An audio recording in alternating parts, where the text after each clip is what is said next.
그 수용소를 점검하다가 한쪽 벽에 쓰여있는 글을 보고 깜짝 놀랐답니다. 그 크신 하나님의 사랑 말로 다 형용할 수 없네. 저 높고 높은 별을 넘어 이 낮고 낮은 땅 위에 죄범한 영혼 구하여 그 아들 보내사 화목제로 삼으시고 죄 용서하셨네. 이런 찬양이 쫙 기록되어져 있더라는 거예요. 깜짝 놀랐죠. 죽음만 기다리고 있는 지옥 같던 그 수용소에 하나님을 향하여 이런 찬양이 기록되어져 있다는 것을 보고 현실성할 수밖에 없었다는 겁니다. 그런데 한쪽 벽면에는 또 다른 글씨가 기록되어져 있는데 그게 바로 이 말씀이었습니다. 하나님은 여기 계십니다. 라는 고백이 있죠. 할렐루야. 하나님은 여기 계십니다. 하나님께서 왜 이 고난을 주는지는 잘 모르지만 그러나 확실한 것은 주님은 사랑하는 자들에게 오셔서 함께 하시고 주님께서 친히 자신을 나타내셨다라고 하는 증거라는 겁니다. 오늘 본문을 보면 예수님께서 친히 제자들과 함께하는 그런 장면을 우리에게 보여줍니다. 수많은 사람들에게 오병이어의 놀라운 기적을 나타내 보여주셨죠. 그러자 군중들은 예수님의 제자들과 함께 예수님을 우리의 인생의 왕으로 모시자라고 하면서 그런 부음이 일어났습니다.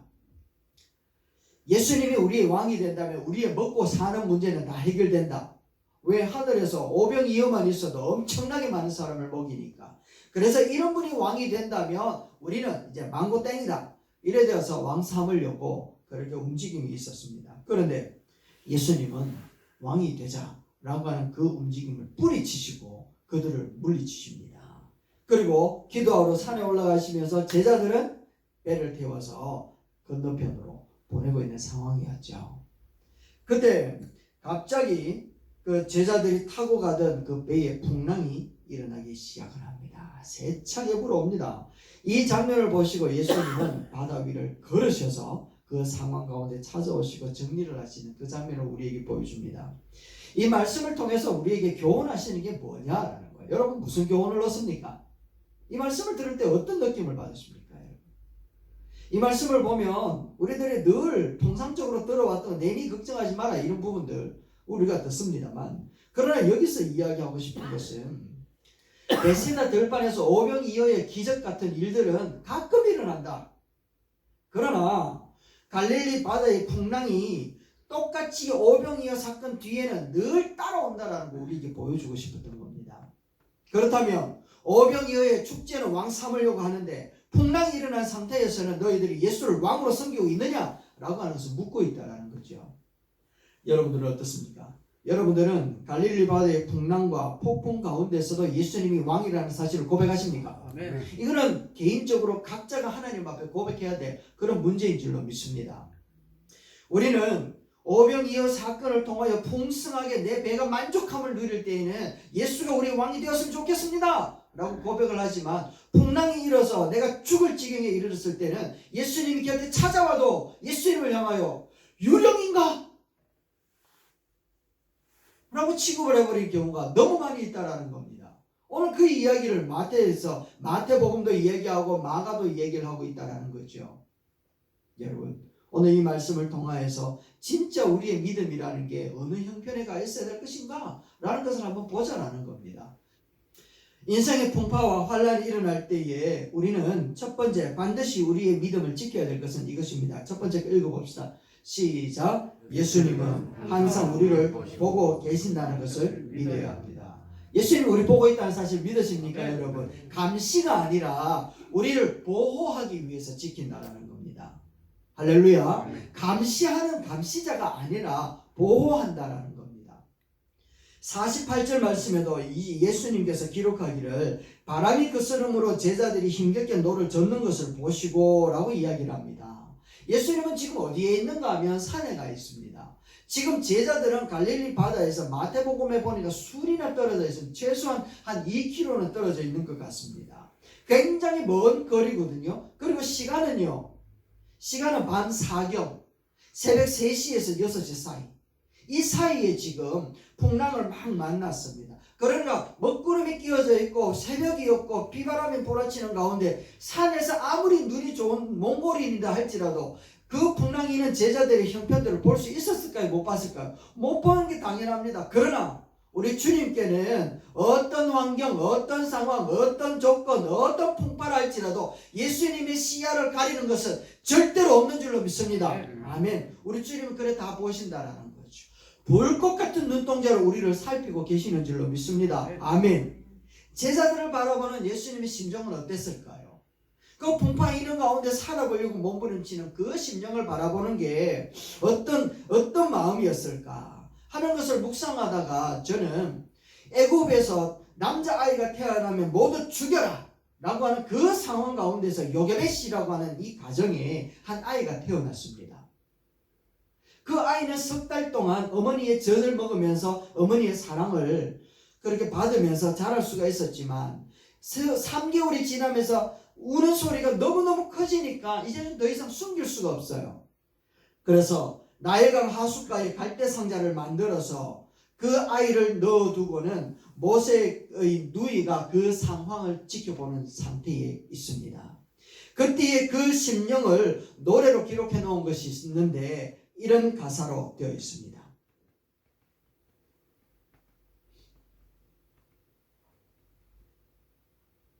사운드. 작은 갈대 상자 물이 새지 않도록 작은 갈대 상자에 물이 새지 않도록 정성 들여서 칠을 하는 어머니 요게벳의 마음은 어떤 마음이었을까요? 아마 흐르는 눈물을 감출 수가 없었을 것 같습니다. 그리고 그 아이의 동그란 그 눈동자와 엄마를 바라보고 있는 엄마의 그 눈동자가 마주칠 때 그 마음은 말로 표현할 수 없었을 것입니다. 그리고 그 마음으로 기도했을 거예요. 가까이에 띄우며 간절히 기도했겠지. 정말 간절히 기도하지 않았겠습니까? 정처없이 강물에 저 강에 어떤 사건이 일어날지 모르고 어떤 해악이 펼쳐질지 모르고 그의 아이가 어떻게 될지 모르는 그 상황입니다. 상자를 보며 그러면서 너의 삶의 참 주인을 너의 참 부모이신 하나님 앞에 맡기는 어머니의 간절한 기도가 있었을 겁니다. 눈물을 흘렸겠지. 너의 삶의 참 주인 너의 참 부모이신 하나님 그 손에 너의 삶을 맡긴다. 너의 삶의 참 주인 너를 이끄시는 주 하나님 그 손에 너의 삶을 드린다.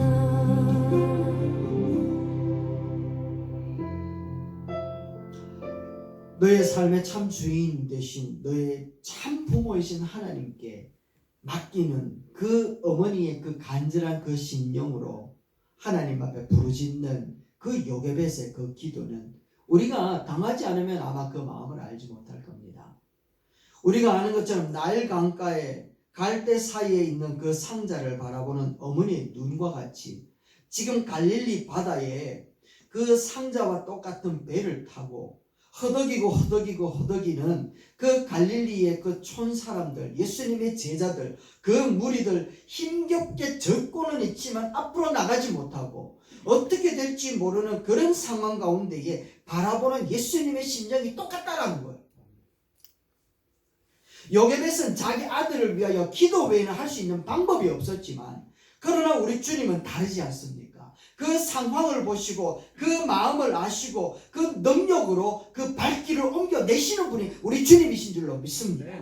만물을 붙드시고 만물 위에 계시는 그 능력의 예수님, 그러기에 우리가 어떤 환난, 어떤 풍파, 어떤 고난 가운데일지라도 우리는 절대 좌초하거나 포기할 수 않아도 되는 이유는 바로 불꽃 같은 눈동자로 우리를 바라보시는 주님이 계시는 줄로 믿습니다. 아멘.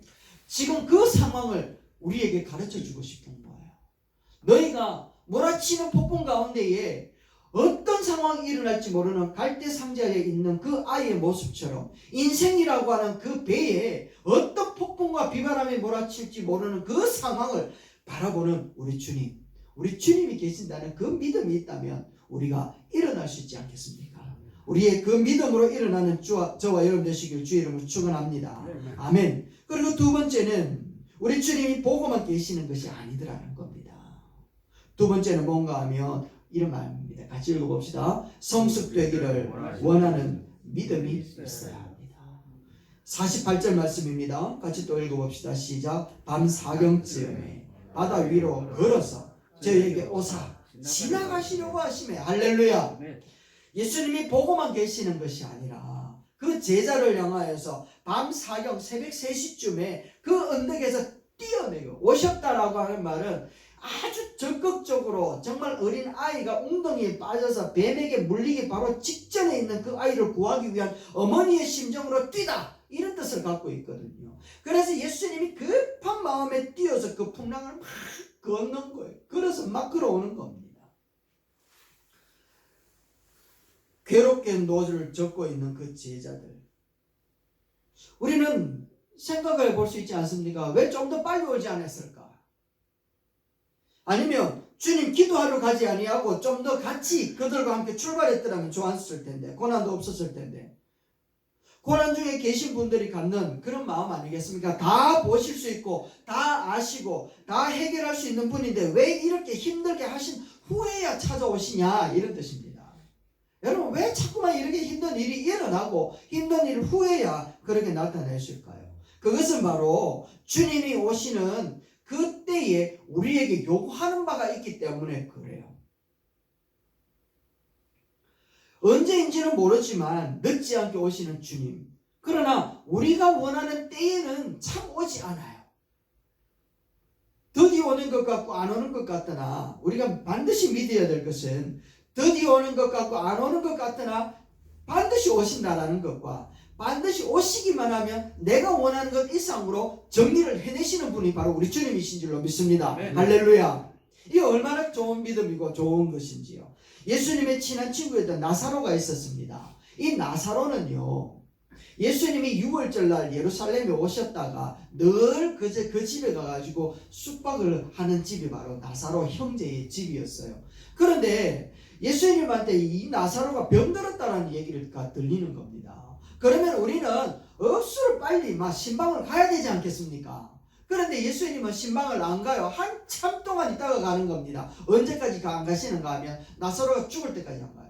참 애통하지 않습니까, 여러분? 그래서 죽음 이후에 한 3일쯤 나흘쯤 되어지고 난 다음에 예수님이 그 집에 떡 찾아가는데 그 누이가 나와가 하는 말이 예수님께 원망하는 겁니다. 예수님이 계셨다면 우리 오빠가 안 죽었을 텐데, 내 동생 나사로가 안 죽었을 텐데 어째 그렇게 늦게 오십니까? 발에 뭐가 났습니까? 마음이 덜합니까? 라고 얘기를 합니다. 그러니까 예수님이 뭐라고 말씀하셨는가 하면 이런 말씀을 하셨어요. 요한복음 11장 4절 말씀입니다. 같이 한번 읽어봅시다. 시작. 예수께서 들으시고 이르시되 이 병은 죽을 병이 아니라 하나님의 영광을 위함이요 하나님의 아들이 이로 말미암아 받게 하려 함이라 하시더라. 할렐루야. 이 말씀이라는 겁니다. 예수님은 나사로를 살리는 것은 아무 일도 아니라 막 감기 나수는 거하고 똑같다라. 우리는 감기 들어보면 감기 억수로 안 낫지만 예수님 앞에는 감기 낫는 것보다 죽은 자 살리는 게 더 쉬워요. 왜냐하면 우리가 아는 것처럼 나사로에 나오라 그럼 대번에 살아나 버리지 않습니까? 그러니까 예수님에게 있어서는 나사로가 살리는 것은 아무 일도 아니었어. 그래, 인간에게 있어서는요, 나사로가 살아나는 게 아무 일이었지 뭐. 그렇지 않습니까? 그래서 예수님께 있어서는 이 나사로가 살아나는 이 기적과 같은 일을 통하여 무엇을 하고 싶었는가 하면 하나님의 아들이신 예수님이 영광을 받도록 하시려고 하는 목적이 있었다라는 겁니다. 할렐루야. 하나님이 영광 받으시기 위하여 오늘 우리들의 상황과 상태를 지연시켜 내시는 분이신 줄로 믿습니다. 아멘. 그러나 그 상황 가운데 임재하시기만 하신다면 우리들이 생각하는 것 이상으로 역사를 하신다라는 것이죠. 그래서 이 죽음, 나사로의 이 상황은 결국 예수님이 하나님이라는 것과 하나님의 아들이신 예수님이 죽음도 이기시는 분이시다 라고 하는 것을 드러내시고자 하시는 하나님의 뜻이 있는 줄로 믿습니다. 아멘. 자, 수르보니게의 여인이 있습니다. 이 수르보니게 여인에게는 귀신 들려 죽을 것 같은 딸이 있습니다. 그래서 예수님 좀 고쳐주세요. 라고 이야기를 하니까 예수님 뭐라고 이야기하는가 하면 자녀의 떡을 취해가지고 개한테 던지는 게 마땅하겠냐? 절대 못 준다. 그러니까 이 여인 같은 경우에 자존심이 상해가지고 뭐 이런 게 다 있노? 네 알마 없나? 이렇게 할 수도 있지 않았겠습니까? 그런데 이 여인이 하는 말이 예수님 맞습니다. 주인의 상에서 떨어지는 부스러기로 개에게 주는 게 마땅하지 않습니까? 라고 하면서 저에게도 은혜를 베푸소서 라고 하는 뜻으로 얘기를 해요. 그러니까 예수님이 뭐라고 얘기하는가 하면 이렇게 얘기합니다. 예수께서 대답하여 이르시되 여자여 네 믿음이 크도다 네 소원대로 되리라 하시니 그때부터 그의 딸이 나으니라. 할렐루야. 보세요. 예수님이 어떤 분인지 가르쳐주고 싶었던 겁니다. 제자들은 지금 예수님을 따라다니면서 예수님이 이스라엘의 왕이 되어지면 자기는 오른쪽 편 왼쪽 편 높은 자리에 앉고 싶은 그런 마음을 갖고 있었다니까요. 예수님의 뜻은 아무것도 생각하지 않고 있었던 제자들에게 예수님께서는 어떤 분이신가를 가르쳐주고 싶었던 겁니다. 지금도 마찬가지입니다. 지금도 풍랑이 일어서 배에 타고 있는 그 제자들, 풍랑이 일어서 다 죽어가는 그들에게는 오직 한 가지 마음이었습니다. 예수님이 왕이 되면 우편에 좌편에 어떤 자리에 앉고 싶은 마음을 갖고 있었던 것이 제자들이었습니다. 그런데 얼떨결에 갈릴리 바다에서 죽을 상황이 되어져 있는데 그 상황을 바라보고 쫓아오는 예수님을 보고 제자들이 뭐라고 이야기하는가 하면 유령인갑다 얘기를 하는 겁니다. 유령인갑다. 믿음이 없으니까 못 알아봅니다. 심지어 마태복음에 보니까 내니 걱정하지 마라 라고 이야기를 하는데도 불구하고 베드로는 뭐라고 하는 줄 압니까? 여러분 정말 한심한 이야기를 합니다. 뭐라고 이야기하는가 하면 주님이라면 나를 물 위로 걸어오게 하십시오 얘기합니다. 이게 믿음 있는 이야기입니까? 믿음 없다는 얘기입니까? 내니 걱정하지 마라 하면 할렐루야 아멘 하면 되는데 진짜 주님이라고 하면 내보고 그 물 위에 걸어오라 해보이소. 이게 조롱하는 거지 믿음의 말은 아니잖아. 그죠? 진짜 주님이라면 날 물 위로 한번 걸어와 보라 하시오. 물 위로 걸어오라 하지 말고 막 붕 뛰어가지고 날아오라 하지. 그러면 진짜 주님이라면 그건 못했을까요?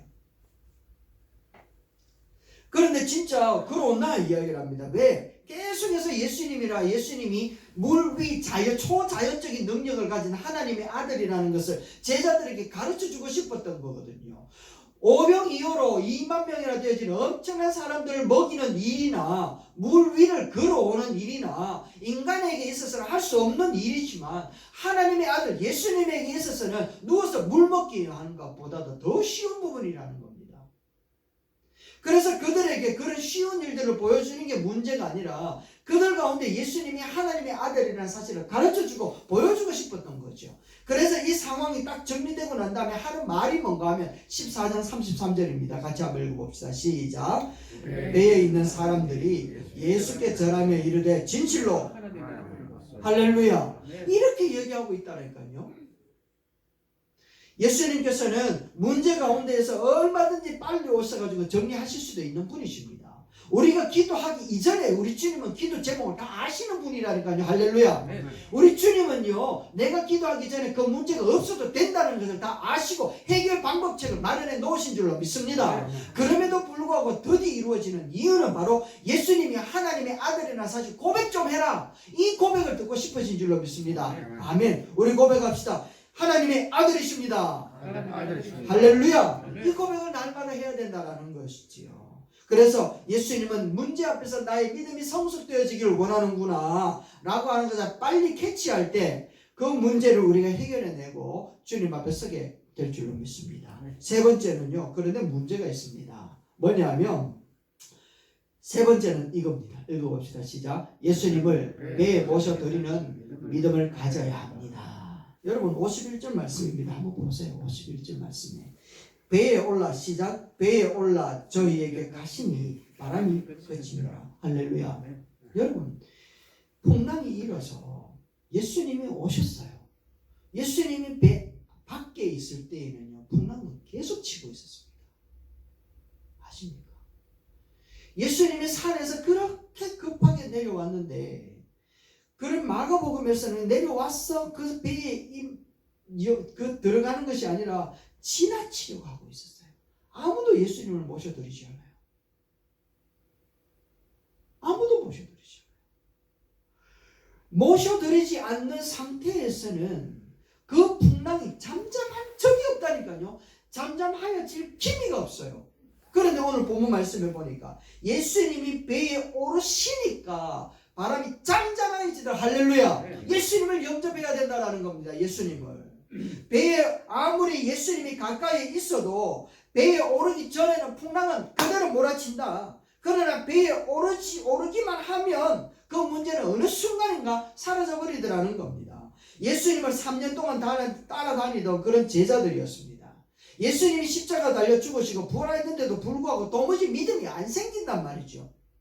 그러니까 엠마오로 가는 두 제자는 엠마오 고향으로 내려가는데 예수님이 부활하셔서 곁에서 계속해서 따라다니면서 이야기하고 대화를 하는데도 불구하고 예수님인지 도무지 알지를 못해요. 도무지 알지 못하는 겁니다. 그러면서 예수님의 상황에 대해서 자꾸 설명을 하고 있는 겁니다. 그래서 때가 되어가지고 밥을 먹을 때가 되었는데 밥을 먹는데 예수님이 기도하고 축사해서 떡을 나누어 주니까 그제서 이 사람들 눈이 딱 뜨여져가지고 아, 예수님이네 이렇게 되더라는 겁니다. 3년 동안 죽으라고 따라다녀도 예수님을 영접하지 아니하면 아무 소용이 없다. 할렐루야. 오늘 우리들과 마찬가지입니다. 우리 예수 영접하셨습니까? 아멘. 영접하셨다면 순간마다 때마다 사건마다 상황마다 예수 그리스도를 영접하여 주님과 더불어 동행하여야 되는 줄로 믿습니다. 아멘. 엠마오로 내려가는 이 사람들이요 이렇게 고백합니다. 31절 말씀인데요. 누가복음 24장 31절 보세요. 같이 읽어봅시다. 시작. 그들의 눈이 밝아져 그인 줄 알아보더니 예수는 그들에게 보이지 아니하시는지라. 예수님을 아무리 가까이 따라다녀도 아무 소용이 없어요. 아무리 오래 따라다닌다 해도 소용이 없다니까요. 아무리 많은 기적을 보고 경험하고 했다 하더라도 소용이 없어요. 뭐 하지 아니하면? 영접하지 아니하면. 한번 영접하면 하나님의 자녀가 되는 그런 위치와 자격은 얻었지만 자격을 얻은 자가 하나님의 자녀로서 살아갈 수 있는 모든 에너지와 모든 은혜와 모든 능력은 날마다 영접하여 주님과 동행할 때 일어나는 줄로 믿습니다. 아멘. 우리가 그 나무를 심어놓으면 잘 자랄 걸로 생각하죠. 날마다 뭘 줘야 됩니까? 양분을 주고 물을 주고 다 해야 되잖아요. 그러면 나무는 뭘 해야 됩니까? 뿌리를 내려가야 돼요. 뿌리 안 내려가면 바람불에 다 넘어져 버린다라는 겁니다. 마찬가지죠. 하나님의 은혜가 하늘에서 폭포수같이 내려줘도 예수 그리스도를 영접하여 날마다 우리의 믿음을 뿌리를 말씀으로 내려가지 않으면 아무 소용이 없다라는 겁니다.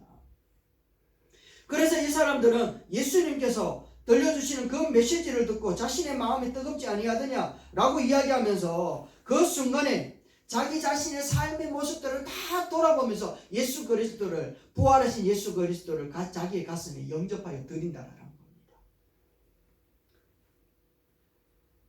그렇게 부활하신 예수 그리스도를 믿음으로 영접하고 나니까 이 두 사람에게 변화가 일어나는데 24장 33절 이런 변화가 일어납니다. 또 읽어봅시다. 시작. 그때로부터 일어나 예루살렘에 돌아가 보니 할렐루야. 엠마오로 내려가던 이 무거운 발걸음들을 돌이킵니다. 그 예루살렘이라고 하는 것은 예수님이 당장 죽여버렸던 그 사람들이 득실득실거리고 있는 자리였습니다. 죽음의 현장이었고 또 십자가의 형틀이 여전히 남아있었던 자리가 바로 예루살렘이었습니다. 그런데 그 예루살렘이 이제는 두렵지 않더라는 것이죠. 주님을 고백할 때 그들의 삶이 달라지고 그들의 삶이 변화되어졌다라고 하는 것을 우리에게 보여주는 겁니다.